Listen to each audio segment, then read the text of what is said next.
I think the girls with their nails done now.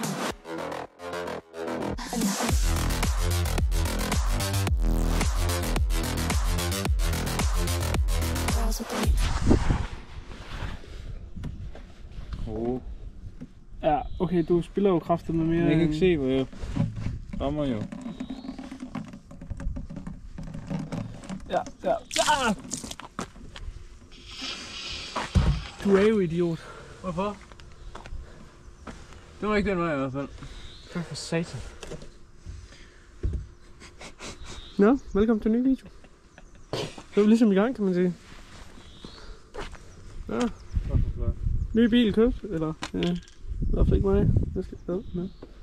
Den er leaset. Ja. Det gør vel bare Fortsæt sådan den. der. Nu skal jeg til at zoome ind og alt muligt. Ja. Det må man godt, det her. Ja, det glemmer lidt. Ligesom om der er sådan lidt glimmer i den. Det er jo så fra den her kære en her. Der er kølet i skibet. Åh, det er rigtigt. Nej, bro. Hvad? Jeg har fået det på min sko. Nej. Ej, der bliver kun nu tilfreds. Ej, nå. Så var den der. Ja, vi skal skifte bremser på den lort, og det skal lige sige, at vi aldrig prøvet det før. Så. Det er godt nok. Ej, ja, bror. Hvor fanden? Helt sikkert. Helt sikkert. Og så skal vi bare en gang. Ja, det var det, vi skulle. De ligner jo sådan en fucking trold, der har brækket sig. Det er cola. Ja. Cola. Ej, jeg skal allerede zoome ind igen, mand. Ja, vi skal skifte olie på den her. Så der vil vi lige... Der vil vi lave en tutorial til at gøre det. Vi skal ikke følge den. Det er dumt. Skal I ikke bare? Ja, lige præcis. Skal I ikke følge? Ja, I skal ikke følge den, men I skal fandme huske at like og sådan noget. Så... Billeder af bilen, hvis I endelig ser den på vejen. Det gør I nok ikke, men... Nej. Altså, ja. Så ved man bare, man kører BMW, du. Nå, vi skal skifte olie. Jeg kan sgu ikke. Nå, for helvede. Men nu er spørgsmålet jo, skal du filme, eller skal du lave det? Jeg var ikke på sådan noget. Det kommer da an på, hvor du vil filme. Har du spændt den? Hvad? Nej, du fanden har ikke spændt den. Super. Det er måske ikke sit bedste kvalitet, du. Og det her, det er fandme... Nå jo, vi har også snakket lidt, tease lidt med nyt koncept måske. Når vi frem, skal vi tease det? Ja, for helvede. Nå. I kan godt regne med, at der snart kommer noget sådan... Ja, hvad fanden hedder det? Kommer nok til, når vi frem. Og det er fordi, måske lige på så her. Nu skal vi lige passe på vinduer og sådan noget her. Sådan der. Der har vi... Jeg har fået en nyt GoPro. Det er død, så måtte man lige sådan ud og investere nyt. Så her, til der har vi lidt over. Hvad er bundproppen på sådan noget dieselord? Den er der ikke. Den kører ikke med olie. Hvad? Det er jo diesel. Nej, det er Bluetooth. Så der har vi lidt overvejet at lave en format af en podcast. Altså hvis det er noget I gider, så skriv det endelig. Men det bliver ikke podcast ligesom alle de andre mongoler, der laver det. Men det bliver bare, hvor det er, vi sådan snakker. Hvad så? Found it! Super. Jeg finder lige min skralder og sådan noget så. Ja. Så hvis det er noget, så tænker jeg, hvad størrelse er det? Det er stor. Kig på en anden bold. Hvor fanden er den henne?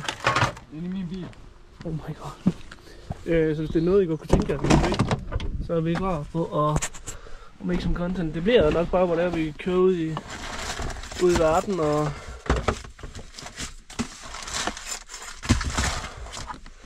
Det er sgu da meget fint, at han kan se den inde i hans bil, men hvad fanden er den henne, mand?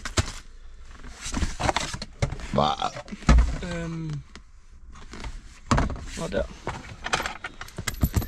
Så ja. For helvede. Du ser her, yes. Så ja, det bliver nok sådan noget, hvordan vi bare kommer til at sidde og snakke, og det er sådan, vi sværte den frem for jer. Fordi verden er jo et smukt sted. Vi skal hurtigt gøre sådan her. Fuck den der autobalanceringsbestart, der virker jo. Det er lækkert. Skal vi flytte enkelt, eller? Hvor fanden må vi overhovedet løfte nu? Uden der selvfølgelig går hul. Jeg er lort her. Ja. Skal jeg gøre det? Jeg kan gøre det, du må gerne. Du må gerne hjælpe mig lige med at løfte. Hvor fanden skal det? Der er de der luftepunkter. No shit, man. Bro, min sko, man. Hvad med at gå i det? Ja. Man er lidt i. Ja, dem helt inde, ikke? Nej. Hvad? Nej, det er de der fucking propper der. Hvad? Der er luften. Kan jeg se allerede? Ja, det er så fint. Så men det virker. Så bare op med hende. Dør du, så dør du, altså. Ja. Trap med smil. Uha, hva? Men er lidt. Lort her, nu.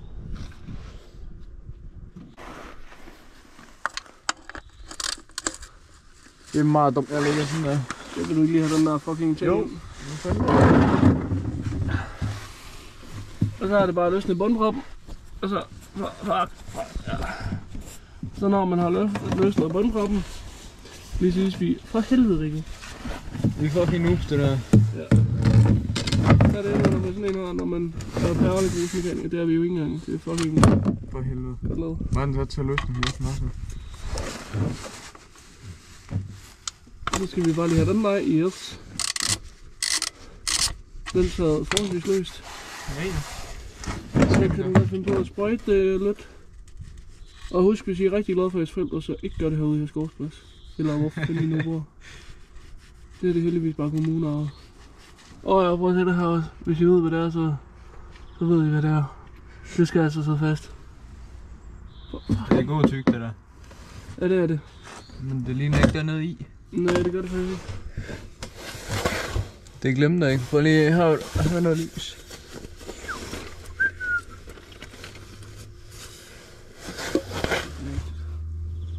Ja, det glemte jeg ikke eller noget, så det er fint.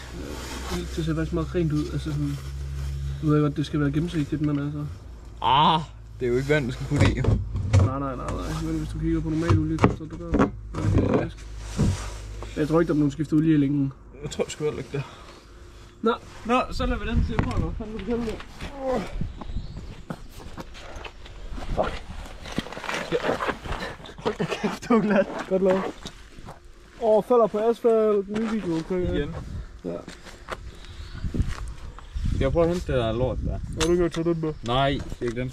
Nå. Det bliver en lort. Jeg kan skoene af, Nem. Ja. Det der koncept, der vi har snakket lidt om med vejen frem.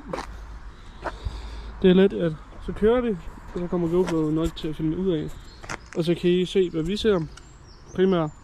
Og så kommer vi til at snakke om nogle forskellige emner. Så det er sådan lidt en podcast, udover vi ikke hiver mennesker ind, fordi der er ikke nogen, der vil snakke med os. Men mindre, der er nogen, der vil snakke med os.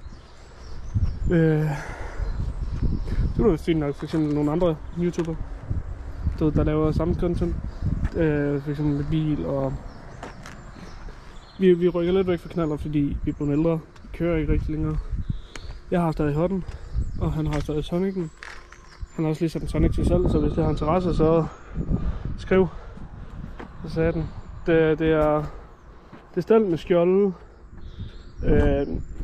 Jeg kan lige prøve at smide et billede op her. Af opslaget. Så skal jeg bare lige huske det, ellers bliver det rigtig adgøret her. Så hvis I vil købe den, så sig det, fordi I støtter kanalen på det. Eller sådan, så kan vi lave mere content med biler og sådan noget. Og så har jeg fået en ny funktion inde på TikTok, hvor I kan abonnere.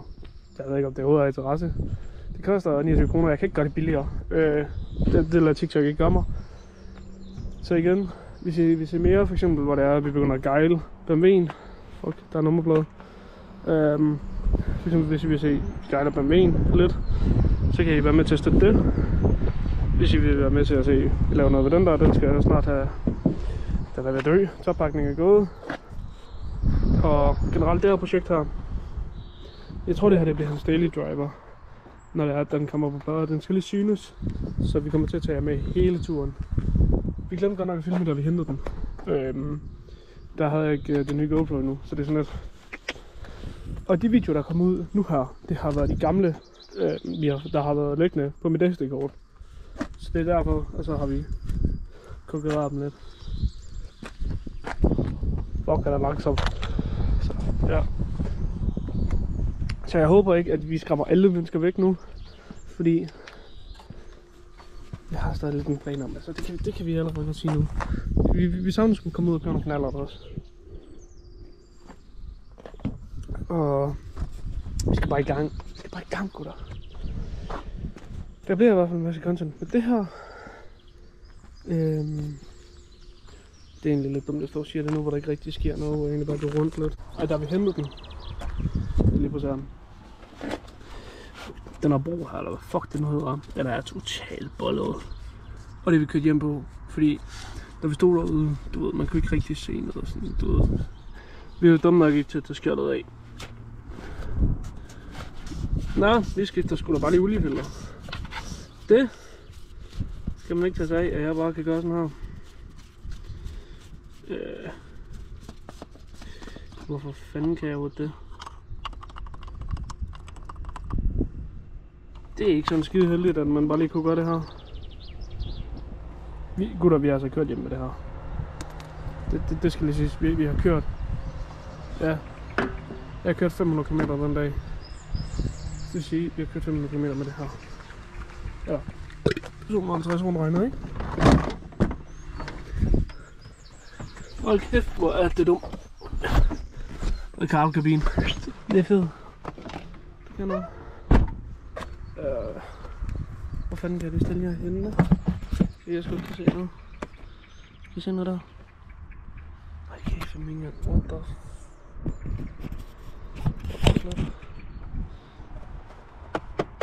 Det er godt. Ja. Så har vi noget oliefilter her. Det er bare lækker. Nu skal vi stille der. Det er bare suppet til hernede, mand. Gutter, det her ikke gør. Hvis jeg også olie ser sådan her ud, så burde de fandme godt nok skamme mere. Det er bare fordi, der ikke er blevet skiftet oliefilter de sidste 10 år. Er noget færdig med dryp hernede? Nej, næsten ikke. Fem dumt, det tog den her ud egentlig.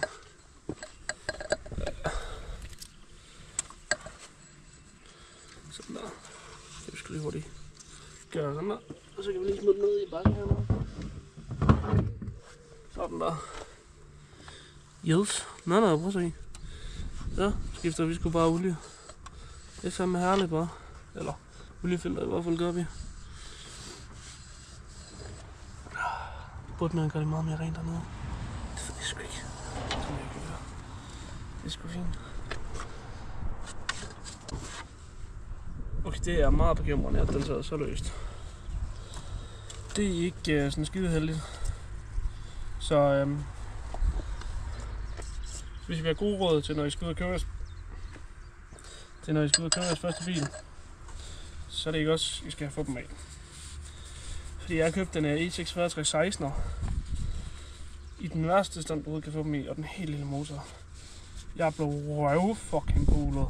Altså, jeg har stadig ondt i numsen den dag i dag, og det er ved at være 4 måneder siden, og jeg købte den i december. Hold kæft, den er skrællet lort. Men man tager det stille og roligt, man sætter den i gang stille og roligt, og så sætter den i stand ud af det. Nu skal vi lige holde øje med strømmen, og så 10%, mand. Nå, nu har I da set, hvordan fanden man gør det her. Bundproppen af, oliefilter af, oliefilter i, bundproppen i, olie på. Altid google, hvor meget der skal i, medmindre det står på bilen. Det er tilfældet 4,5 liter. Det er fint. Så skal den lige køre rundt. Bum bum. Så ja, hvis bilkontent er noget, I kan lide, skriv det. Du skal like, subscribe. Vi har skiftet olie, sætte oliefilter i. Nu skal vi prøve at starte lortet. Hvad? Jeg kan putte det til YouTube. Nå, så. Tjek lige om den er gear. Er de her glødevejer på? Sådan halvt. Så godt de nu kunne. Har du prøvet at sætte dem på? Ja. Tjek lige om den er gear inden. Det er den ikke. Det har jeg gjort. Ja, det er jo det der med, at den er så fucked derude i. Uha!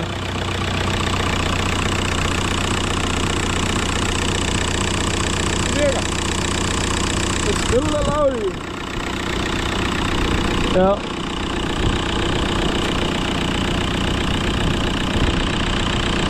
Flot. Hvad? Flot. Der er jo ikke noget, der skal sammen endnu, jo. Nej. Så er det bare til syn. Det var alt for det. Ses. Nej. It's Friday night.